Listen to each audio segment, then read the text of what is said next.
Thank you so much. The people in this room today, there are at least twice as many people here this year as there were last year. And I think last year I challenged you that when you went home, you had to talk to your neighbors and your friends. And I'm going to challenge you to do that again. And it shouldn't be, don't just talk to people who you think might agree with you. Talk to people and challenge people who may disagree with you. As I say, this is not a partisan issue. It is not because Barack Obama, simply because he is a Democrat, that he's bad on this issue. The fact is, the President of the United States, when it comes to fighting terrorism, when it comes to understanding the threat against us, he's not a serious person. And it is up to you to try to educate your fellow citizens, to demand of your media that they cover the resistance to the mullahs in Iran.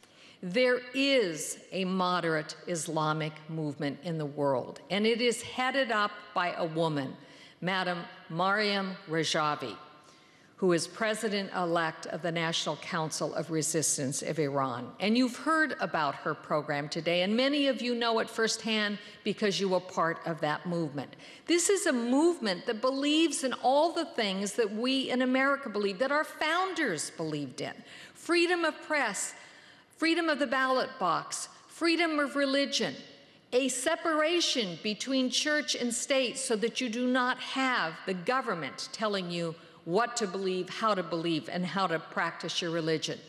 Equality among all peoples, equality between men and women, equality between majorities and minorities.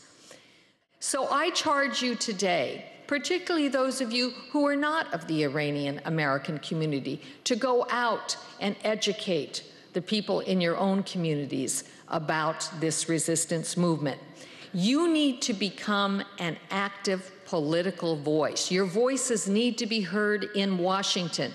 They need to be heard in the White House. They need to be heard in the halls of Congress. They need to be heard in your state houses. It is important that all of you speak with one voice and that we all speak with one voice. And there are a number of things that we must demand. First and foremost, as Americans, we have to protect our own national security. And protecting that national security means that we will not be safe here at home so long as we have a powerful, rich country run by fundamentalist, insane people, as the mayor suggested, who brutally oppress their own people, who have public hangings, who cut off arms, who stone women to death, who have vice police going out, and if you don't have your headscarf on exactly the right way and you're a woman, you may get beaten. This is what goes on in Iran, and we have to stand up to that regime, and we have to support those who are opposing it. Iraq right now is an entirely unstable country. You've got a government there that does not represent all the people, in which there is sectarian violence that goes on, a country whose leaders are aligned with Iran. And in the middle of that horrendously dangerous situation, and people who in the past would have been able to defend themselves when these people were in greater numbers in Camp Ashraf, they were perfectly capable of defending themselves if they were attacked. They had weapons at their disposal.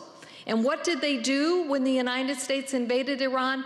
They voluntarily gave up every one of their weapons. They didn't keep so much as a single handgun to protect themselves. And as a result, what has happened is that you've had the Maliki government go in, you've had the Iranians go in, and you've had people slaughtered, literally slaughtered. We've seen the pictures of these people who were shot in the head, shot in the face, their arms tied in plastic handcuffs. They need to be able to protect themselves. But if we're not going to do that, if we're not even going to allow them to use the T-walls that they have that are being lined up there, that were supposed to be, provide them protection from further attacks from the Iraqi government or from the Iranians, if we're not even going to allow them that defense mechanism, at least allow them to defend themselves. Thank you again.